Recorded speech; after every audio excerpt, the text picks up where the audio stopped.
beautiful, welcome back to my channel and welcome to this ranking where I am gonna let you know about some of the things that I've been trying out lately, if they suck. And let me tell you, one of these things suck. I never have that feeling where I'm like, wow, I really should not have purchased this, but I really feel like that about one of these products. I wish I could have my money back. You know, I could probably return this. Maybe I should return it and get my money back. But either way, we are going to talk about some of the best products and some of the worst products that I've been trying as of late. And I always do a ranking of like my recent hauls, just from least favorite product to most favorite product, letting you know about some things that you should be avoiding purchasing, and also letting you know about some things that I've discovered that are just amazing. I'm a little bit hyper because I am drinking sparkling water with caffeine.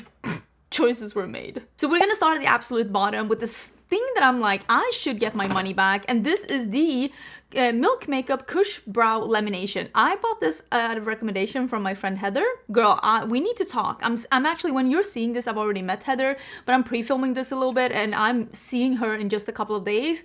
And girl, why did you recommend this to me? It's so bad. Did I buy the wrong one?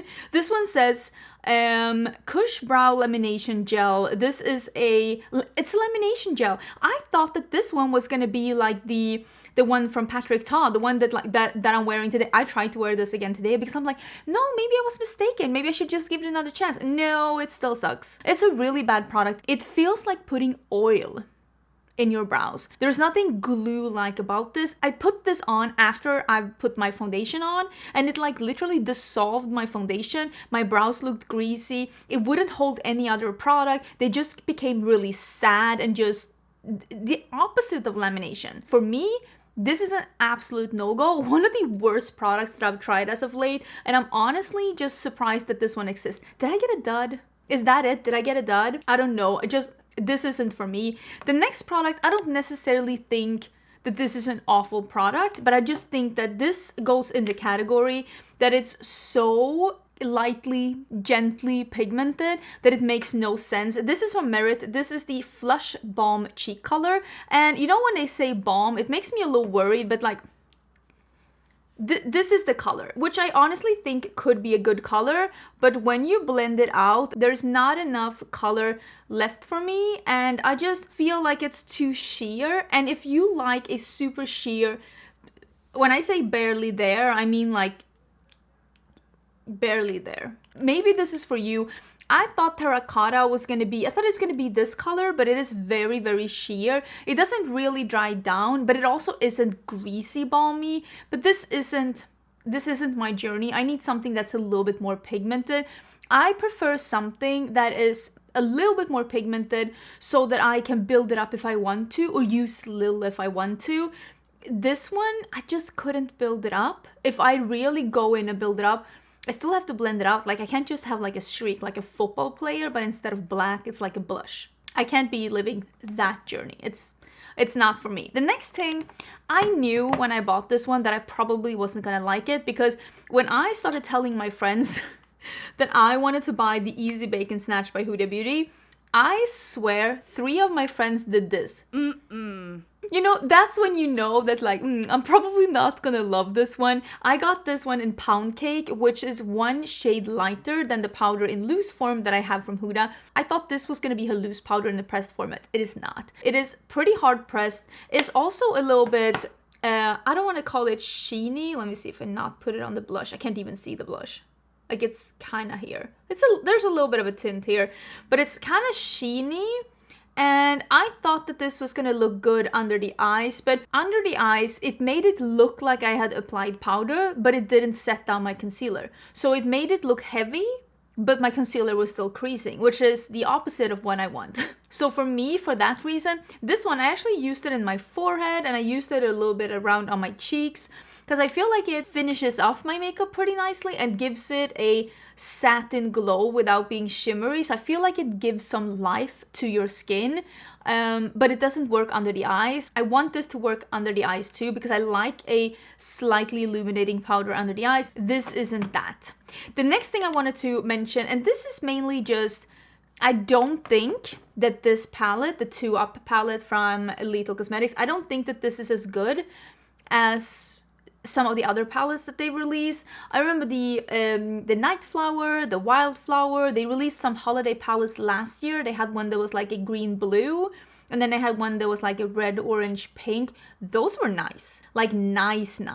This one is, the two dark mattes are pretty hard pressed. You really have to dig in there to get some color. I like the color story. I like where they went with this, but I feel like this is a step backwards in formulation. Then we can all discuss if we like the palette to have like open spaces like this. I don't love it, but I also understand that it's like a design choice because of the theming. So it's like, sometimes I'm like, I get it. For the design choice, like I get it, but still it's the formulation of this that makes me take it a little bit farther down. It's not bad, it's just not what I'm used to from the brand. That's just basically it. Next, I'm gonna put something that a lot of people are really loving, and I think there are better options on the market, and that is the YSL, I think these are called Candy Glaze. I got number 4. It's one of those that you click up and you put on your lips. I think this one reminds me a lot about the one from Tarte, in the fact that it is very pigmented. It is very easy to get too much and for it to be a little goopy. I wish that this was a little bit more sheer. The one that I have on today is actually a formula we're going to mention in a bit. I like that one more because it has a little bit less pigmentation, and I feel like when you have less pigmentation, this like slight goopiness is, I feel like it's easier to accept that you can eventually get a little bit too much product on your lips if it's not this opaque. It might be this color though, the number 4. That might be the reason. I'm not 100% sure, but I like it and I understand it. I just personally prefer something that is not as opaque when it is something that is that thick and glossy on the lips. Next, I am going to mention the concealer that I have on today. This is the Tower 28 concealer. I have mine in, I think, IE. I don't know if that's correct. The color is really good. I have it under my eyes today. I'm using it actually with my absolute favorite setting powder for my under eyes, which is the NYX HD Banana Powder. It still has a little bit of creasing. This is the kind of concealer, if you love when a concealer says creamy, this might be for you. I feel like this is a little bit easier on the creamy side though. It is not as thick as some of the creamy concealers I've tried. Like, I don't feel like this is as thick as the one from Natasha Denona. I think that this has a little bit more of a thinner formula than that one, but still it's just a little bit too creamy and a little bit too rich for my under eyes. I don't myself have a problem with dry under eyes. What I have a problem with is that I have a lot of fine lines, and getting to a point in my life, I'm almost 40, where I get a lot of like loose skin under my eyes. And if you have a concealer that's too thick, it just will crease on me no matter what I do, unless I really bake. And my under eyes are just not meant for baking in the state that they're in right now.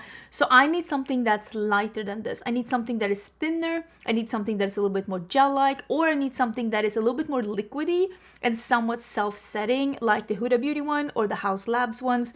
So for me, this is not a favorite because of the creaminess. But if you're listening to this and you're thinking, wow, a creamy concealer that is not as thick as the Natasha Denona one, because I know a lot of people love this one, maybe this is for you. I'm just saying what I myself like, and I don't want any kind of creasing when I know there are concealers out there that don't give me creasing. I'm actually not seeing this Rain or Shine lip gloss by Ensley Rain on their website right now, but I was actually very impressed with the formulation of this one. It is a really nice glossy but not sticky, a little bit almost gel-like on the lips, and I liked how it wore a lot. This one is in the color Harvest Moon, and I will say, I think that this is, I'm saying this as like this is a problem, but like I'm using the word problem very loosely here. I feel like this is a problem that a lot of smaller indie brands have, and that is that their websites are not necessarily streamlined, and their website are not necessarily super descriptive or like streamlined in the way that you can clearly see which products have the same formula, which products are part of a different collection, because they might do lip glosses in this kind of a product packaging for one release, and then they'll do this kind of a picture for the next release. So I don't know, honestly, just from looking at the website, if they have more of these lip glosses or if this is a one-off for the Harvest Moon collection. But I did like the formulation a lot. Don't love the packaging though, but I feel like this is a pretty standard packaging again when you're starting out as an indie brand, and Slorraine is a very small indie brand. They're starting out, starting to get some traction. I'm super excited to see where they're heading. Like this formulation a lot though, so I'm super excited to see if they have more in this formulation. And the thing that I really liked is that it isn't sparkly. I prefer a lip gloss that's not sparkly. That's just how I feel, I'm gonna say. Okay, here is something that I really like the formulation, but I think that now it comes down to color stories, and this is the Pretty Grunge by Huda Beauty. I actually think out of all of the more cool toned neutral palettes that came out this year, because this is, in the grand scheme, fairly cool tone neutral palette in the grand scheme of things, I thought that this one was a really nice one. It went from really light, you can use this one as an inner corner highlight for sure, goes from really light to really dark. It has different formulas. There's even a cream in here, this one. Apparently you're supposed to be able to use this as either to get that more grungy, worn in look, or you can use it as a liner and go over with the black. You told me a bunch of different ways that you like to use this formula, so that is very nice to hear. I've used it as a liner and I went over with the black. That actually worked really, really good. But I think overall it has a nice selection of shades. There's some really interesting shimmers in here, especially this one is really fun. It's like a burgundy, dark burgundy shimmer with some interesting like shifts to it. So I think that this was a really nice palette. I am looking forward to trying more big palettes from Huda Beauty. I really hope that the next one that she releases is maybe not as neutral as this one. Like, I would like to have a couple of colors in there, because I feel like the last 3 palettes that she's released has been, the bigger ones, has been fairly neutral, and I would like to see like something just a little bit different from the brand. This, I think I have featured this once on my channel, but I just wanted to let you know that the liquid shadows from LH Cosmetics are really good. These are some of the better liquid shadows that I've tried. This one, I don't know what they're called. Oh my, that is the smallest text I've ever seen in my life. I don't know. I will put down below, but this is the one that is a little bit more bronzy. Like, look at that shine. They're beautiful. They're very easy to blend in. They do dry down, and they have a fairly quick dry down time, but you still can work with them. But I would recommend you to do one eye at a time. Oh, by the way, I did film this look. It's already live on my channel. I will leave a link down below. But this is the bronzy one that's very high shine. Very high shine, but they're not sparkly. So this is the one that's like a little, it has a little bit of an almost pink teal duochrome in the shimmer. Like, look at that.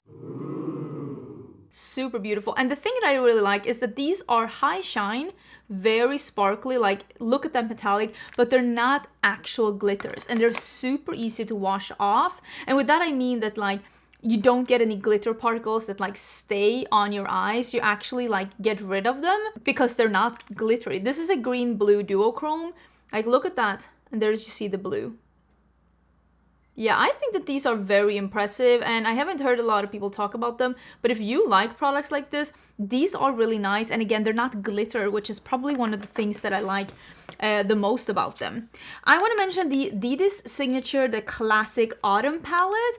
This is a really fun palette. I love the look that I did, and one of the things that I really like about this palette is that it goes really dark and it goes really light as well in the silver. I will probably need to bring in something that's an inner corner highlight, but it also has metallics, like really foily, lovely metallics. I don't know, I'm just enjoying to see a classic, nice, foiled, metallic, pigmented shadow. Absolutely stunning. If you're more into the duochrome, multichrome things, the next palette that she came up with, which was the Jingle Bell Ruby, I think, that one had more, it had a row of like more duochromes instead.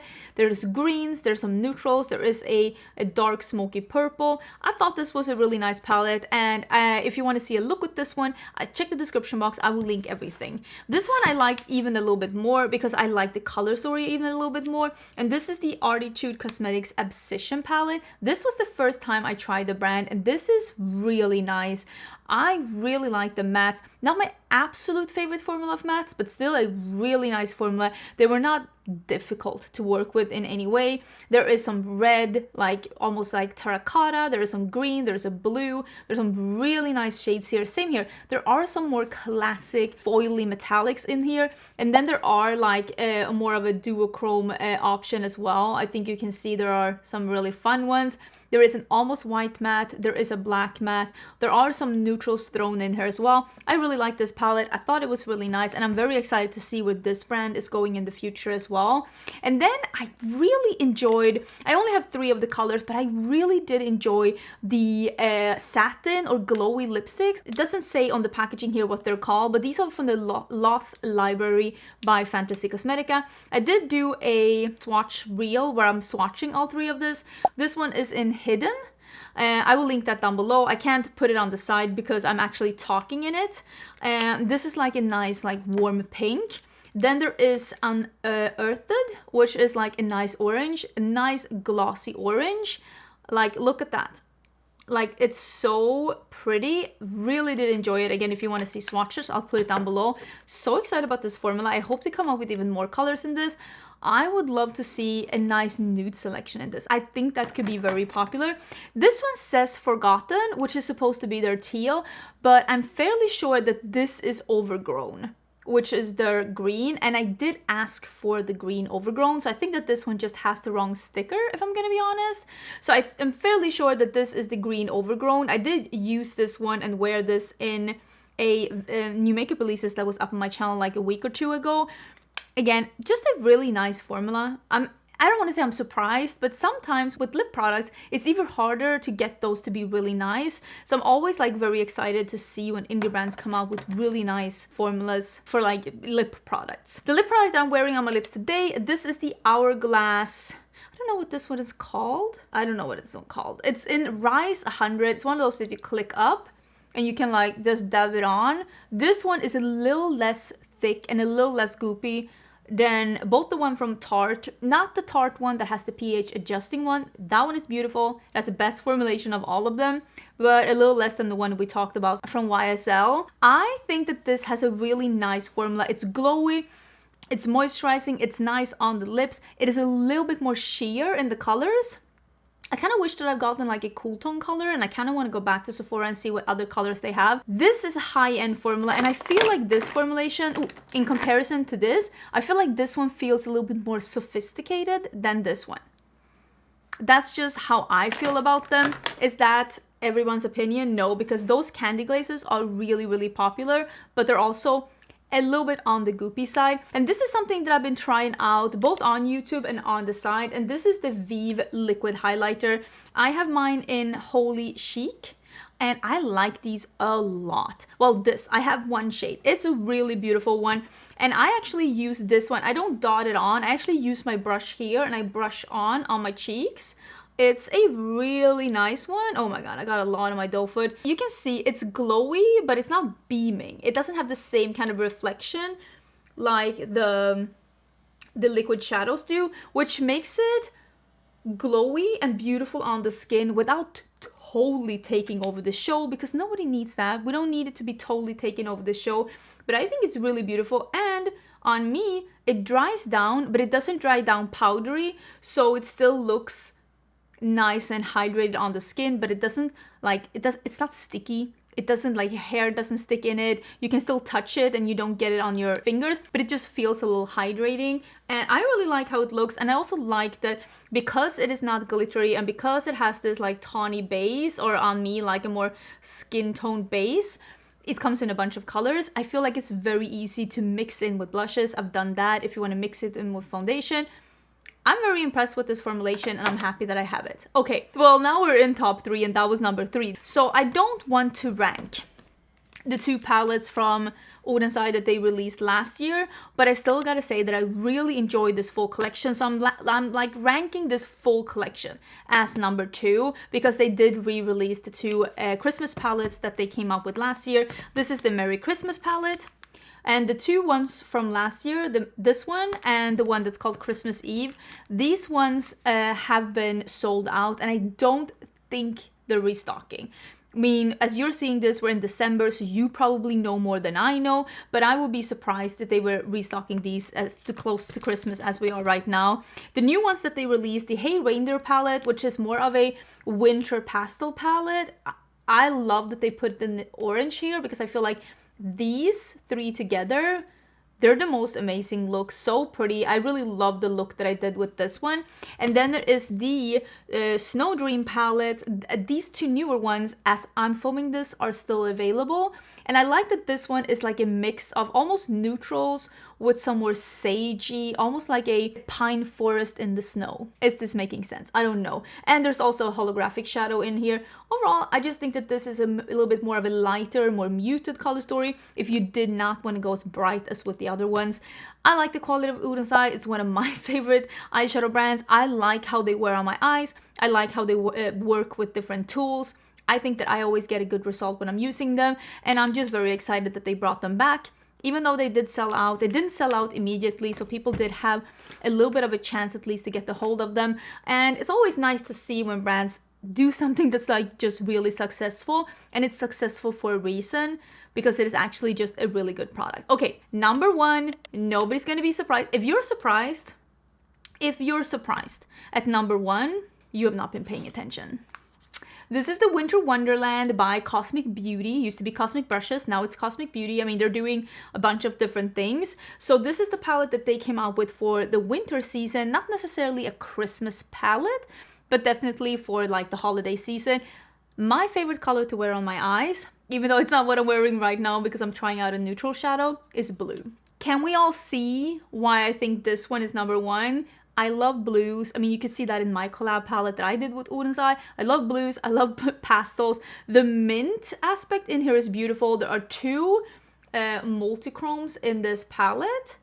I think you actually can see them pretty clearly here. Two multichromes. There's a bunch of mattes. There are a couple of more shimmers in this one than what they usually have. I love the Cosmic Brushes matte formula. I think it is pigmented, blendable, buildable, and just, I love a formula that's this pigmented and that it's this pigmented even with the pastels.